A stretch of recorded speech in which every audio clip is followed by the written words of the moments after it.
Rolling. What is the date today? The 25th? 25th. Thursday. Okay. All right, everybody, welcome to BO Boys for Thursday, January 25th. Fuck it, it's a raw feed. We're doing it live. I'm Clayton. Yeah, I'm Pat. All right, Clayton, we were talking about what we're going to do on this episode of the show, and we have relegated the new release of this weekend, of this preview episode, to 5 minutes or less. That is our promise. So let us start. It is a Jenny Ortega. How are we going to talk about a Jenny Ortega star in 5 minutes or less? It's going to be a huge movie, right? Jenny Ortega, one of the biggest rising stars there is in movies, the Scream franchise. She's Wednesday on Netflix. She's a huge star. No So it's longer going to be a Scream huge movie. franchise. No longer that. Well, whatever she does next, she's going to be Beetlejuice too. She's huge. So obviously, we've got to spend an hour talking about Miller's Girl, right, Clayton? No. No. Because it's not going to make a dent at the box office. Okay. What is this? What is this? It's a movie. It's basically like The Crush. Only they're not promoting it. Yes. Obviously great minds. Before we got on here, the first thing I did, I watched the Miller's Girl trailer again, and then I looked up The Crush. Of course, The Crush. And you watched the full thing on Tubi, we know. I watched selected scenes on Tubi. But The Crush, now that was Alicia Silverstone in sort of the same spot that Jenny Ortega is now, right? Alicia Silverstone in 1993 felt like a Jenny Ortega of her time. In a way, because she had those Aerosmith videos. That's when music videos could make you huge. She had yet to do Clueless, which really blew her wide open. But I think in 93, like 3 Aerosmith videos equaled Wednesday. Yeah. Oh, absolutely. Yes. Yeah. So I think they were similar. And, Miller's Girl is Jenny Ortega as a student who develops a crush on her teacher. They have an affair or something. We don't know. She seduces him. She seduces him. What we're seeing. This is produced by Evan Goldberg and Seth Rogen. Yeah. So it should be hilarious. But yes. But the trailer doesn't give away the jokes. So I think that could be a problem with this box office, is it's produced by Seth Rogen, but the trailer isn't funny. So that might hurt it. But yeah, it feels like modern day The Crush. This movie is Jenny Ortega and Martin Freeman. The Crush was Alicia Silverstone and Carrie Ells. That is about as one for one 30 years later casting as it gets. You have Martin Freeman take over the Carrie Ells part. Yeah. Yes, sort of. I like Martin Freeman fine, but sort of a bland English guy. But have you watched the trailer? He does a Southern accent. I forget what they said, but I think this movie takes place in like Tennessee or something. So he's not doing his native Queen's English. He's doing American South. Well, listen, if as an acting exercise, that's great.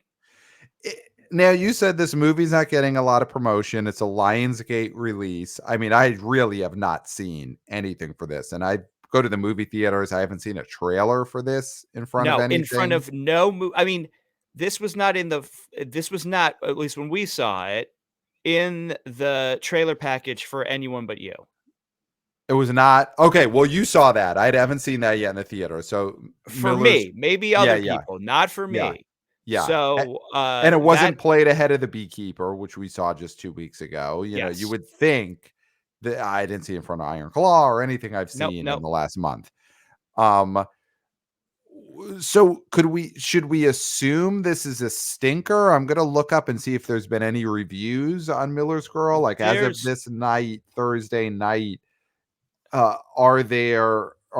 Lionsgate still holding it back from critics? I see a 21% on Rotten Tomatoes. So that it could be the story. Now I know he has some new flesh. Okay. But Brett from the New Flesh podcast. Yep. You have his phone number. Okay. You should text him very quickly On air, and I'll do it as ask quick as I him, can. "Did you see Miller's Girl? Okay. I'm And gonna what see. I did you mean, think? Is it a he is a stinker?" critic. Okay. Huh?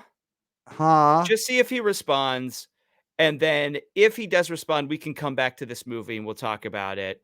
He is sort of like our, resident critic. He's the critic we have on the show. I don't think we really have any other critics on the show, huh?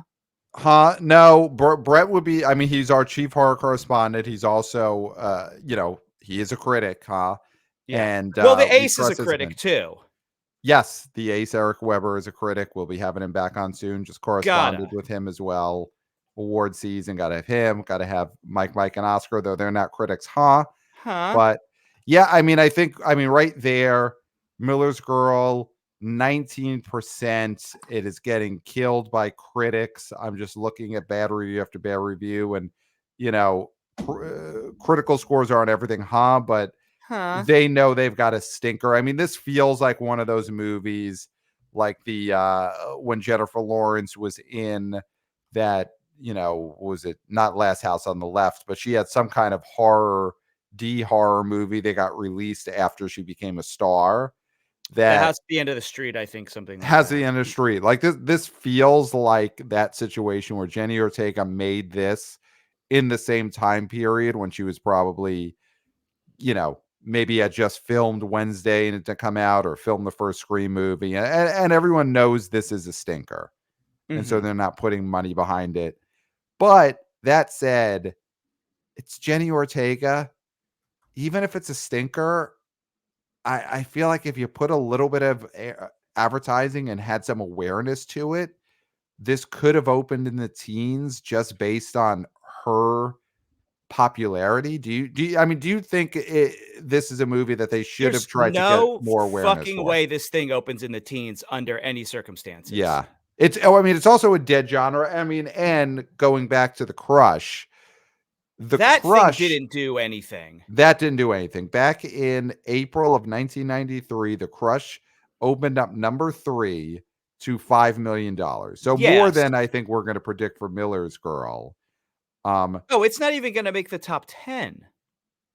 It is probably, well, we'll get to it. We'll do our predictions. I think it will make the top 10, but we'll get to that when we do our predictions. Just interesting weekend for The Crush back in April of 93.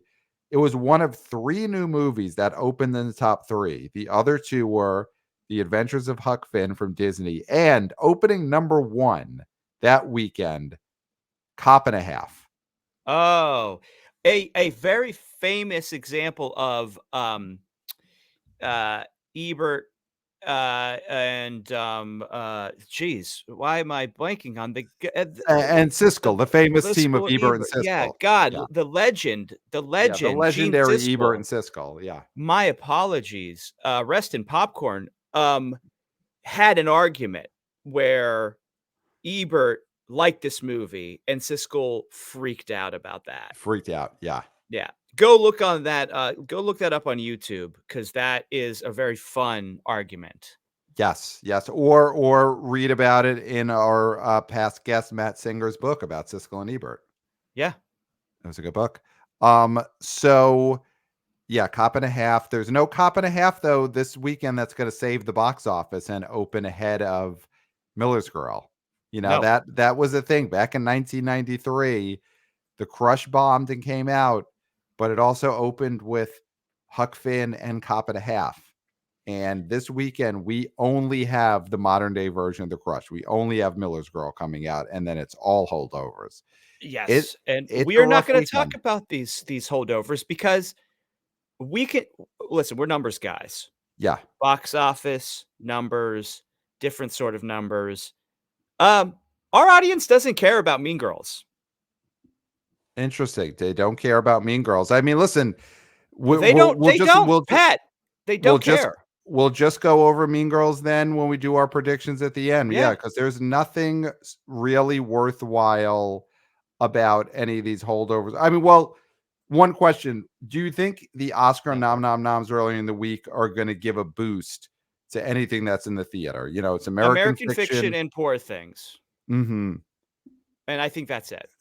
Yeah, Poor Things this past weekend went wider. Just to remind ourselves of what it did, came in number 10, made 2.1 million. It's going wider again this weekend. I think it's going to over 2,000 theaters. So, do you see a situation in which Poor Things could make another 3 or 4 million this week? Like how much do you think the Oscar noms will help Poor Things? Well, I think it would have I think it would have helped a lot more if the story coming out of it wasn't Mhm. the outrage over the Barbie snub. Yeah. Because Yeah. if Greta would have got a nomination, then I think the story could have been, spread out more evenly. You're talking a little bit more about Poor Things. It's still in the theaters. You're talking a little bit more about American Fiction because Sterling K. Brown got a nice surprise, a nom. I think the Barbie conversation has just enveloped everything. Yep. And just quickly, because we don't have Mike and Mike on it, and I want to talk more to them about this when we Yep. have them on, which we Yes. will. It's But inevitable. Yes. there's a lot of uproar about the uproar over the Barbie snubs, and it's coming from a lot of Oscar hardcores. Okay, now I just want to make a statement here. Would you rather people, the general public, gave no shits at all? Because what do you want the Oscars to be? Do you want it to be a event that is one of the only monocultural events we still have? Or do you Mhm. want it to be the niche where you argue about it on Reddit? Because if Right. you're upset at people getting upset about Barbie, which yes, is probably one of the only movies they saw in theaters, right? If you're upset about them getting upset, then you want this thing to fail. You want the Oscars to be on Tubi. You want it to be on a streaming service. That's what you Mhm. want. Because Mhm. otherwise, the regular people aren't going to be engaged if the movies aren't big. Back in the day, the movies were big and they were nominated. All Right. right. If you don't have that, then this thing is nothing. Right. Then it'll mean nothing and it'll die. So, what do you want? Do you want it to die? Do you want to be talking about this thing that nobody else is watching or engaged in? What do you actually want? Right. You don't have to like the movie. You don't have to like Barbie. You don't have to think it was great, but you have to want to root for the conversation to be about the Oscars if you love the Oscars, because that's how it Mhm. used to be. You should want 20 million people to watch this thing. And if 20 million people watch this thing because they're angry about something, that's better than what? 3 million people fucking watching it? Mhm.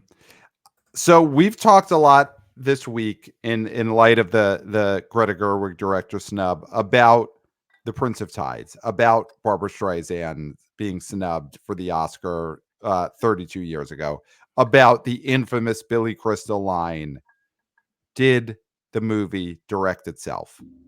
Mhm. So we've talked a lot about that. And that was what everyone in America was talking about in 1992 because everyone cared about the Oscars. Everyone was furious that Barbara Streisand got snubbed for directing Prince of Tides. That joke resonated with Mhm. everyone in America. Coastal elites, plain billies, stacks dwellers, earth Earth dogs, people dogs. working in soot mines, people working on Wall Street. When Billy Crystal told that joke, did this movie direct itself? Everyone got it. Everyone cheered. Everyone laughed. Everyone cried because that's what the Oscars meant at the time. I'm looking right now, the Oscars, and we're not TV guys, huh? We're not talking about Uh-huh. Nielsen ratings normally, huh? We talk box office. But that year's Oscars was watched by 44 million people. Mhm. Hosted by Billy Crystal's 1992 Oscars, 44 million people. And of course, part of that was there was less channels, wasn't streaming, huh? But Huh. people cared about that snub. People talked about it. And so, yeah, of course, it's silly, quote, whatever, arguing about Greta Gerwig, she's a millionaire, she got snubbed. Oh, what do you talk? But if people aren't doing that, if people aren't arguing about snubs and the flubs of the nominations, then you know what? You're right. The Oscars will be airing on Tubi. They'll be airing on one of these fast channels with commercials in between. Here's a channel. of old road rules, and here's a channel of old Pizza Hut commercials. Well, I wish there was a channel of old road rules. That has not happened yet. And God, please make that happen. But that is where the Oscars are heading if people don't care. And luckily, people still care enough to Yeah. argue and bitch and moan about the nomination. So, Clayton, I've got a special report right now, breaking review from a critic about the Jenny Ortega film Miller's Girl. What So, it's okay. Here we go. What a mensch. What a mensch this guy is. Brett from the New Flesh, and everyone, if you haven't already, download, subscribe the New Flesh. Download, subscribe to his movie review podcast, Roger and Me. So Brett has this to say. He says, it's just okay, but a fun okay. I had a great time. Let's just say I watched it late at night, expecting to fall asleep. I did not fall asleep. Then, all caps, titillating. It's trashy fun.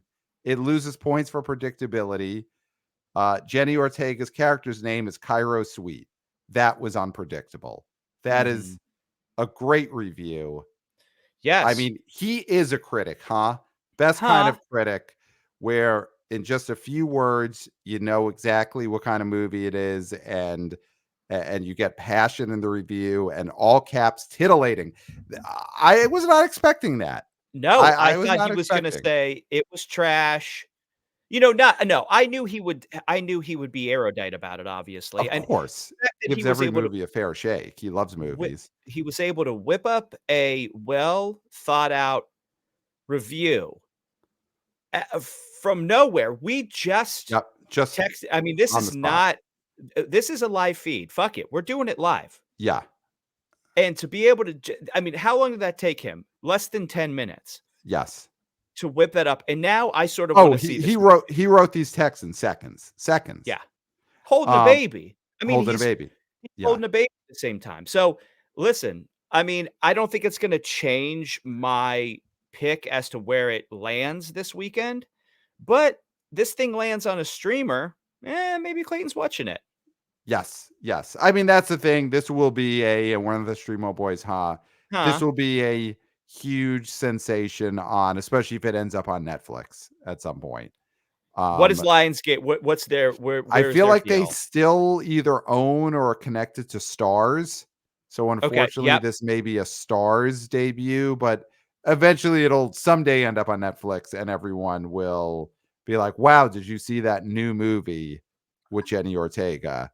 It's titillating. Or So, maybe it will land on the landfill that is Amazon Prime. all right, let's get into it. Changing gears here. Clayton, you have a big story that you are passionate about, that you demanded we talk about.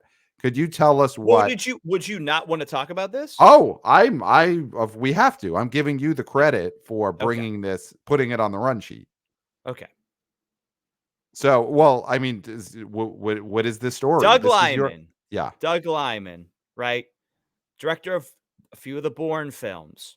He did Live, Die, Repeat. Yes.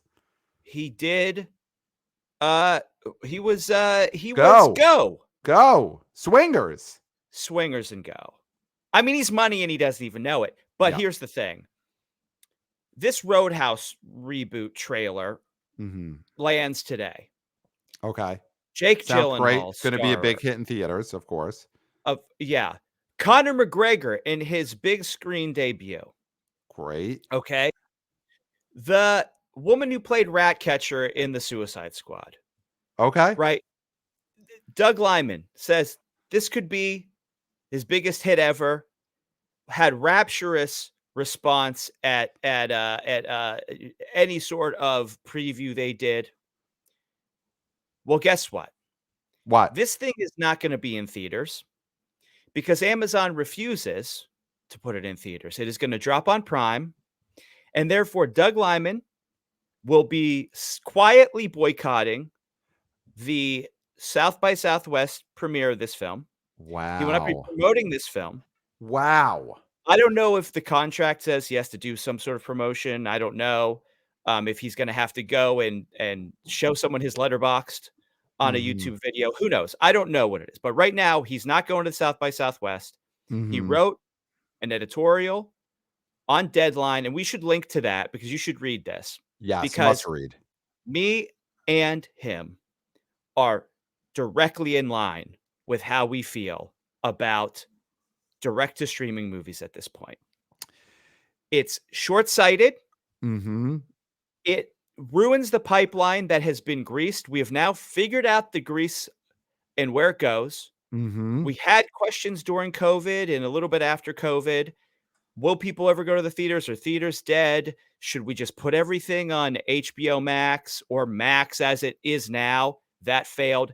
We now realize the thing is you do theatrical, then you do PVOD, and then you do streamer. Mhm. Mhm. That's how you do it. That is Yes. the pipeline, and it works. Movies like No Hard Feelings don't necessarily take off huge in the theater. They do great on PVOD, and then they make good money for studios on streamers. That's if you don't have one of these failing streamers. If you're not pumping all your money into these holes, these drains, these sewers that you want people to just stay home and stare into, right? Right, right. Sony, they don't own one anymore. They sold it off to Chicken Soup for the Soul, and Yep. they're making bank because all they're doing is putting stuff in the theater where people will still see it, and then other people will watch it either again or for the first time on Netflix. And Yep. it's not competing with theaters because it was a movie that was already in theaters. Right. That's what streaming should be. Streaming should not be a competition for theatrical because Right. you need theatrical to make the big Bafa Bobo. It should be an alternative. Right. It should be what it is actually, which is a trash heap for stuff that cannot make it to the theaters. Okay? There should still be straight. There was always straight to DVD. There was always straight to TV movies. There's nothing wrong with those. Right. Those are what are on streamers. That's Right. what should be on streamers. And then they should be major motion pictures that were in theaters. And it doesn't have to be years ago. The windows have shortened. I know the windows are smaller. Yeah. It's Yeah. all about the windows. The windows are not gonna be as big, okay? Yeah. Tom Cruise, he wants the big window, and listen, with Maverick, he saved theaters. That's a fact. He saved theaters, okay? But Mission Impossible, that thing dropped on Paramount a couple days ago. It's out of the zeitgeist. Like, it Mhm. should have dropped sooner. He just wanted the big window, okay? Right. You're Right. not gonna get the window anymore. But there But needs to be a window. there There needs has to to be be a a window. window. There Yes. has to be a window. If you have a house that has floor to ceiling windows, that's too much. It's too much light gets It's in. called a glass house, It's a Pat, and you glass know what happens house. with a glass house? People throw stones at it and they get in. Yeah. And also it gets too hot because the sun is just beaten down and it's too hot. But And you everybody can see cannot, you naked. and everyone sees you naked. So it's a problem. You cannot have a house that has floor to ceiling windows all the way around. But you also cannot have a house that has no windows because then Mhm. you are living inside of a box. Yeah, You're living inside of a windowless box, and it an is Amazon depressing. box. You're living And inside you're it inside one of those smiley boxes, and you right. can't breathe, and you're pounding, and that box keeps smiling, baby. Yep. Yep. It doesn't give a shit if you die or not. Yep. And that is what Amazon Prime movies are. It's a windowless box. Mhm. That's something. And Doug Liman doesn't want his movie Roadhouse to have to live inside of a windowless box. He wants the theatrical window, a PVOD window. And listen, if you want to skip PVOD and you go right from theatrical to the streamer that you own, Go ahead, lose fine, that money. Lose that fine. fucking money, you But idiots, if that's you want. but even that's fine because if streaming is their thing, but it makes no sense to have Roadhouse have no theatrical. Listen, unless it is terrible, unless it, But but it doesn't I seem like doubt it it is. is. I doubt it is. Doug Liman makes good movies. According to him, the audience scores are great. Obviously, a filmmaker. I mean, he's not gonna. He probably wouldn't be beating for this movie if he knew it was a stinker. Then he'd be like, "Fine, throw it in the Amazon box. I Mhm. don't want anyone to see it." Yeah, But it's a safety. The thing too is that streamers are also safety valves. mm, They can be a safety valve for hey, this movie didn't come out the way we wanted to. Let's Right. dump it into the streaming sewer. Right. And then there'll be people fishing for turds. Right. Right. Right. But those people are the people who you're like, all right, they're not the tastemakers. If you're fishing in a sewer for turds and you happen to see the turd that they made, those are usually not the people who are going to be getting a lot of publicity for their review of it. But Yeah. I think that it's great that someone like Doug Lyman is making such a stink. Like you said, he Yeah. wrote a op-ed on Deadline, and he does make he does try and be even-handed. He doesn't blame it on the people who run it. He says I like the Amazon film execs, and I believe they're good people trying to do their best. Nice, and maybe they are, maybe they're monsters. We don't know. But he does say at the They're end, monsters. the reality is there may not be a human villain in the story. It may simply be an Amazon computer algorithm. Amazon will sell more toasters if it has more subscribers. It will have more subscribers if it doesn't have to compete with movie theaters. Yes. That is the key. Doug Lyman is basically saying what we've been saying for years on the show. These streamers want to kill movie theaters. They want to starve them to death so that Hmm. people don't even have the option of going out of their houses to see a movie. Instead, Yeah. they have to just sit inside, wait for Netflix, wait for Amazon Prime, wait for Apple TV Plus, and that is the only thing they could watch. And they want people to live inside of their windowless box. Well, here's something else, and forgive me for not crediting this random person on Reddit who responded to this, but I thought they had a good point. And And I'm sure they're a Redditor listener. out there, good on you. They said, you know where a lot of movie theaters reside? Malls. And you know what Hmm. competition is for malls? Amazon. Amazon doesn't Wow. want malls to exist either. Basically, and listen, Pat, if you want to step aside, I don't know if this is stepping in at whatever, if this tinfoil hat stuff, Uh, but Here, yeah, don't before you get scared. continue with your tinfoil hat stuff, and I'm going to show the audience, I'm about to press the mute button on my mic. I'm about to press the mute button. So I won't even have the ability to join in on the rest of this rant. So, Clayton, Yeah. when you see the mute start flashing, you could go tinfoil hat, and I will not be able to step it. These big tech companies want us to be prisoners in our own home. They don't want us to congregate. They don't want us to be at malls. They don't want us to be at movie theaters. They don't want us to be in public together. They want us to be afraid of that, right? So we can do what we've been talking about. Watch crap on TV, consume, buy from home.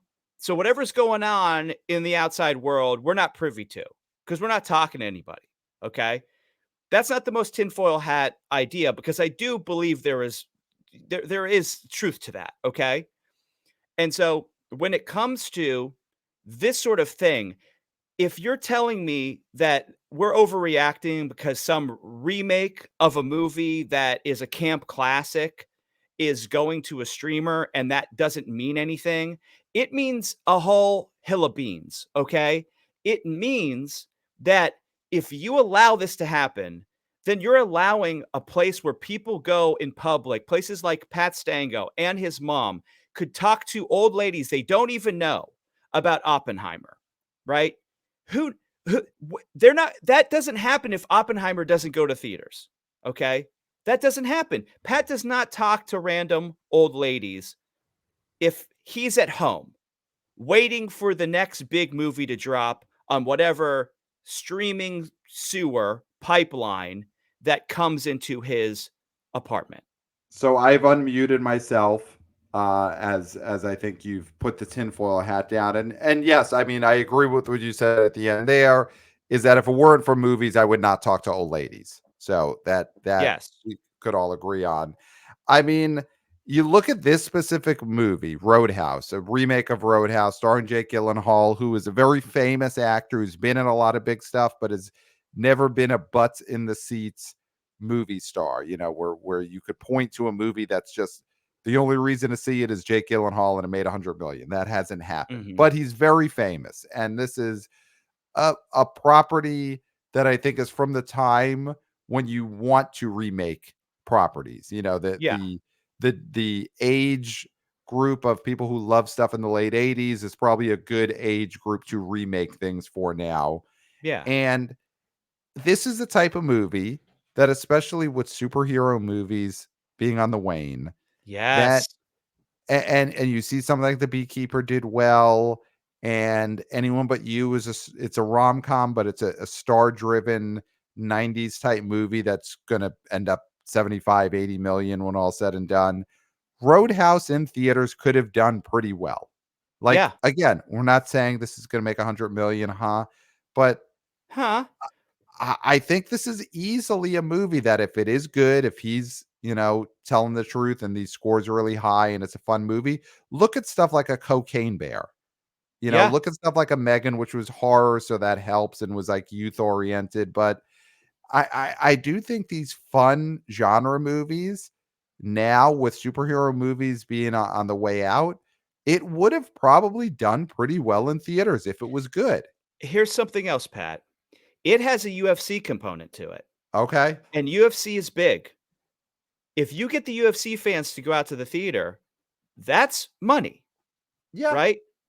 And I don't know necessarily if that's big enough to get people out there. There's been movies that have had UFC elements before that haven't, you know, really taken off. But there is that. Conor McGregor, as much as he's maybe not in the zeitgeist as much as he used to be, there is something interesting about seeing this guy try to make it in movies. Yeah. And the No, fact I that he's just gonna end up on a small screen looking like he does on any other UFC fight that's on television or pay-per-view or at a bar, then there's nothing special about that anymore. You wanna see when Ronda Rousey listen, we know that never happened, that Ronda Rousey never did her Roadhouse remake. But when yes. she was in Fast 7, that was a big deal. When she was in the Entourage movie That was a big deal. and Turtle was like, "If I beat you, I get to have sex with you." It was a different time. Different time. But that was big. We were like, Mhm. "Oh, is he gonna beat Ronda Rousey? Right. And will they Right. have sex?" Right. That was what we thought then. Yeah. And yeah. Um, yeah, it that was big. I mean, yeah, I think there's a lot going for this. And again, a Roadhouse movie wouldn't come out and do 100 million. The first one didn't. But it's the type of movie that would have sold tickets, made its 50-60 million maybe in a theatrical run, put people's butts in movie theater seats, sold popcorn, sold Mike and Ike, sold soda Mhm. and M&Ms and everything. And Amazon kept that away.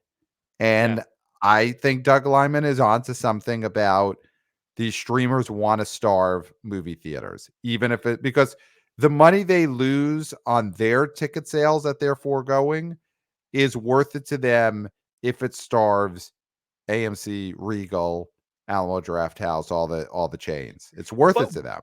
with it, they're also starving stars. Hmm.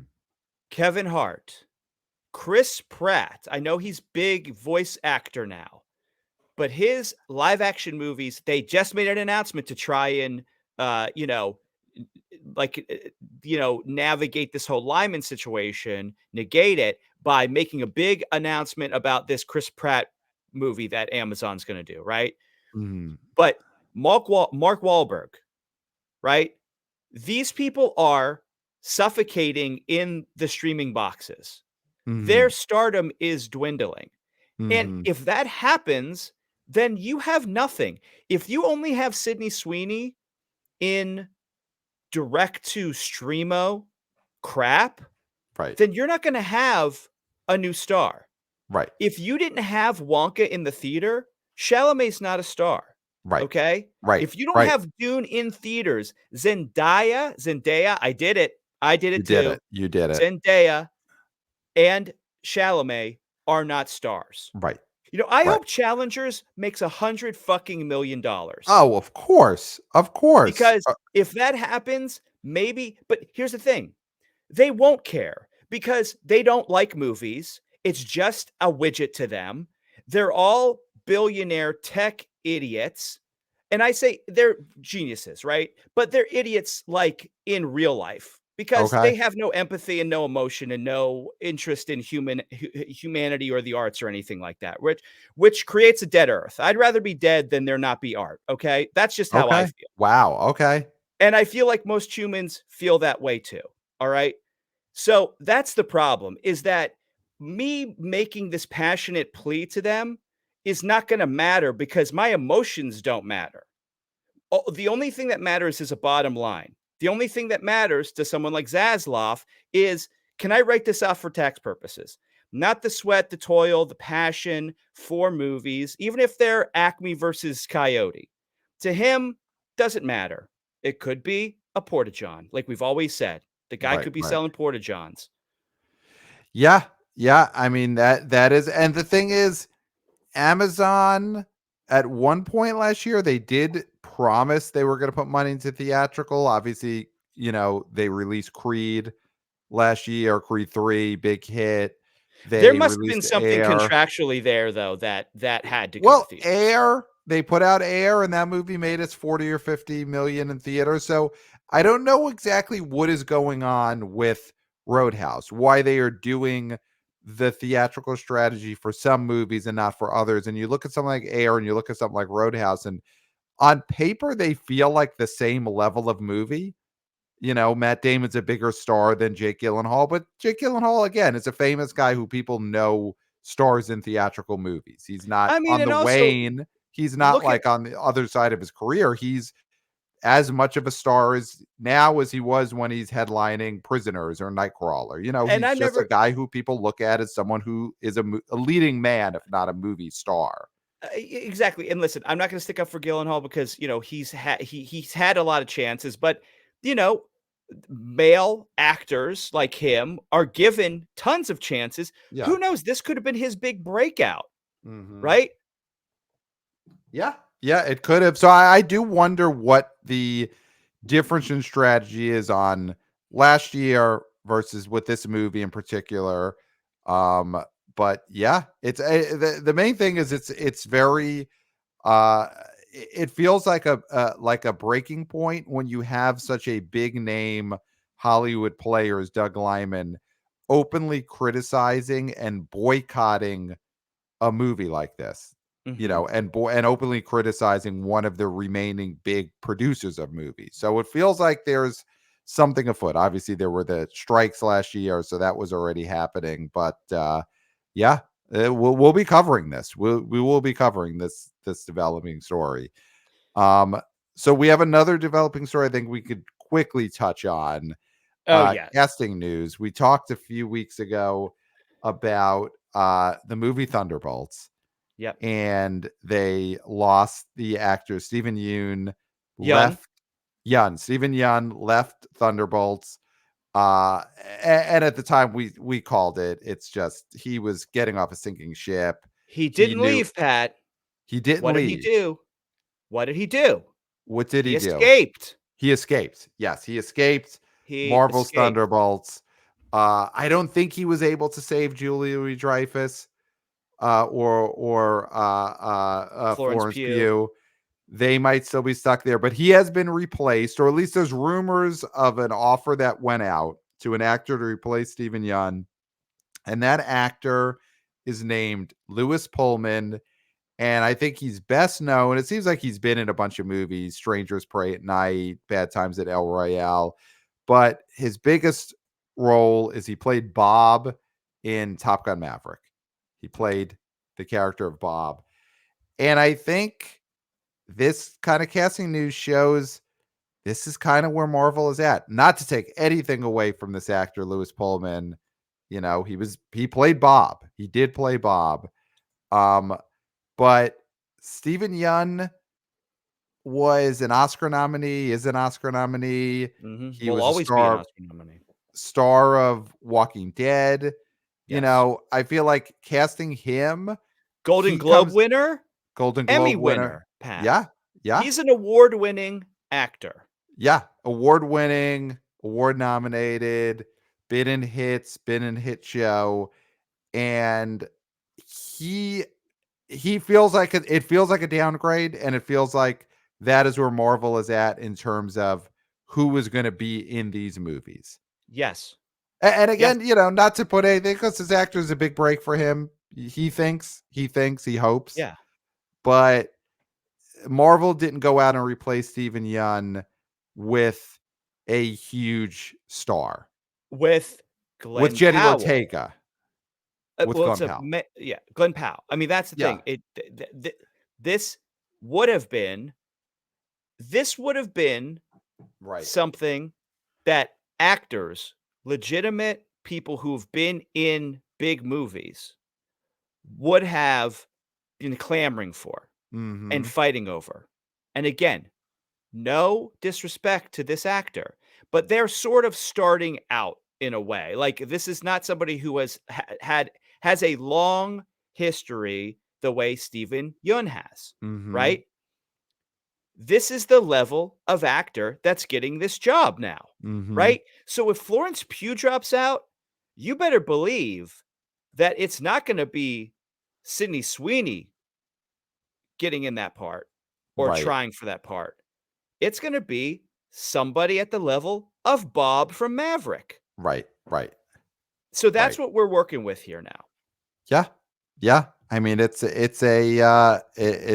shows where Marvel is at, and I mean, also the Thunderbolts is just also never going to be made or come out. Let's be honest. They're Yeah, going to I mean, find a way to get away from that. I really hope with the reconfiguration of the Kang dying that it's not going to be the Kang movies, which those are not going to happen. They can't happen. Right. They just scrap everything and say, "All right, let's just do Fantastic Four and X-Men," Right. and which is not going to save anything. No, but at least then Julia Louis-Dreyfus will be free from Thunderbolts. Florence Pugh will be free from Thunderbolts, Mhm. and Louis Pullman will never have to be in that Thunderbolts No, prison. he'll never have to put on latex Yeah. All and right, run Clinton, around in a warehouse. do you want to do you want to do what we planned as our final segment? Well, I'm now sort of on your side with this, where I feel Okay. like we do our top 5s, Okay. and eh, then we make this a web exclusive because Okay. I'm looking at the clock and I'm feeling okay about this time. Okay. Okay, so let's tell the podcast audience then, because we're basically taking something and putting it on pay-per-view right now. Yeah. Um, we are going to it just dropped. Sydney Yeah. Sweeney is on an episode of Hot Ones, brand Mhm. new, just dropped today, red hot. So Clayton and I are going to watch it, do a screen share, We're gonna play it react on, to it. and reacts to it. So we're going to do Yeah. reacts to Hot Ones. But you heard Clayton made the executive decision. We're going to do it as a web exclusive on the BO Boys YouTube channel. So Well, we're that's just so I'm protecting the podcast listeners because okay. if it does get pulled, we don't want it to get pulled from the podcast. People need this information Well, and about everything we've talked about, and we don't want that to get pulled. but it's I'm also protecting the podcasters. you're protecting the podcast, but it's also a way to drive listeners and viewers to the YouTube channel. If protecting the podcast means that we drive people to YouTube, then that's just what happens. So if you want to hear and see, because you're going to see the video, you're going to see us watching the video. If you want to see Clayton and I reacts to Sydney Sweeney on the Hot Ones, you got to go to the YouTube channel. It'll probably be up there as you're hearing this podcast. So go to the YouTube channel, Clayton and I breaking down Hot Ones with Sydney Sweeney in real time. So let's then get to the end of this podcast episode, Clayton, and give our top fives for the weekend of Friday, January 26, 2024. Would you like to go first or second? I'll go first. Okay.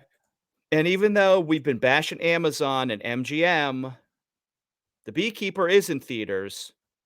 And it's gonna be your number 1 movie. I'm calling it. Number 1, Wow. $7,000,000 over Mean Girls. Nobody likes Mean Girls. Mean Girls number Wow. 2 with $6,000,000. Under that, I do think Wonka's still holding strong. It's gonna make about 5. I really think it's gonna be a fight to the finish here with Migration and Anyone But You, but I think Anyone But You is gonna take over, and Yep. then Migration's gonna be number 5. That's my top 5. So Uh, where do you have Miller's Girl? Miller's Girl, I don't think makes the top I don't think it's gonna make the top 10. I think it will be, uh, it's Armageddon time for Miller Girl. Oh my god. Wow. $848,000 for the Miller's Girl. Wow. Okay. All right. Let me get my top 5. I think Mean Girls is going to stay number 1. And I'm honestly basing that solely off of on my way out of the office this weekend, ran into a couple of office friends who they were all going to go see Mean Girls tonight. It was I think 2 or 3 uh, uh, female coworkers who were getting together. They were going to go to a dine-in movie theater, have some wine, watch Mean Girls. So you know what? Maybe that's Did happening. Maybe there are some late catching up to Mean Girls party did they know it was a atmosphere. musical? Did you ask them? I did. I directly asked them, and they knew it was a musical. They knew At it was this a point, musical. if they And th- didn't, yeah, I'm not gonna say. yeah, no, they knew. They haven't known the whole time, but they knew as of tonight. They knew. I said, "Did you know it was a musical?" They all knew. And they at this point had known about the controversy of is it a musical, is it not a musical? So I think a Okay, lot of people are learning that it's a musical from the controversy that it was in fact a musical. So okay. I'm gonna go Mean Girls number 1. Uh I guess it makes like 6 million or something like that. It's a Beekeeper right behind it. Wonka, and then I agree, Anyone But You is 4 and Migration is 5. I think Miller's Girl makes like 2 million. So I think it's gonna be ahead of ISS the ISIS movie. It's gonna be ahead of Night Swim. Maybe Poor Things with the expansion gets ahead of it, but I think it's definitely in the top 10 because it's gonna get a Okay. wide release and people see Jenny Ortega on the poster when they pass by the movie theater. So Dude, nobody knows this movie's coming out. yeah, but I think it'll get just like people seeing the poster when they go. I don't know. I think there's enough of a People don't eh, hang out at movie theaters unless they're gonna go see what they're gonna see. Listen, I don't know why I'm arguing with yeah, you. yeah. It's your top I don't know. 10. I You mean, do it's what you great want. radio, of course, but Yeah. yeah, I think it gets in the top 10 because again, there's so many stinkers and warmed over holdovers. It's going to finish ahead of something like ISS the ISIS movie. It just has to. Yeah. So that is our top 10. I do want to call attention to a tweet that I received from a listener, and we've talked about this person before, Champster, and Champster said, "And the streak will go down this weekend. No movie over 10 million. Pity, pathetic, upsetting." That is from Champster. So of course the streak, which ended sometime last September, of having at least one movie make double digits in the movie theater every weekend. And we've had that streak, I guess, for a while now. I don't have the numbers in front of me, but it's been a long time since we've had no movie make $10 million at the movie theater. And that is going to happen this weekend. There's no Mhm. movie that will make $10 million this weekend. So, yeah, Champster is right. It is a pity and it is pathetic. It is pathetic. Mm. It is Um, pathetic. is there anything else, Clayton, that we need to get No, to? let's get to hot ones. Come on, let's do it. Okay, so we're gonna jump over to the web exclusive reacts to hot ones. So of course, email us theboboyspodcast@gmail.com. Follow us on social at the BO Boys Pod on social media, Twitter X and TikTok. Want to be a senior intern. Christopher is killing it with the social media Mhm. clips. Of course, want to be a junior intern Jack. I mean, the Substack is back thanks to Jack. So subscribe if you haven't already. We've been getting a rash of new Substack subscribers because Jack is just writing 2-3 articles a week there. So you gotta subscribe to our Substack and 5-star reviews, and of course, follow us on YouTube. Subscribe on YouTube. This could be our biggest web exclusive ever. What we're about to do. We are about Yeah. to react to Sydney Sweeney on Hot Ones. So, Clayton, we got to get over there. We got to do this Let's do reacts it. video. So, there's nothing left to say. There's just nothing. No, there can't be. No. Except for until next Till time. next time, We'll we'll smell you at at the the bar.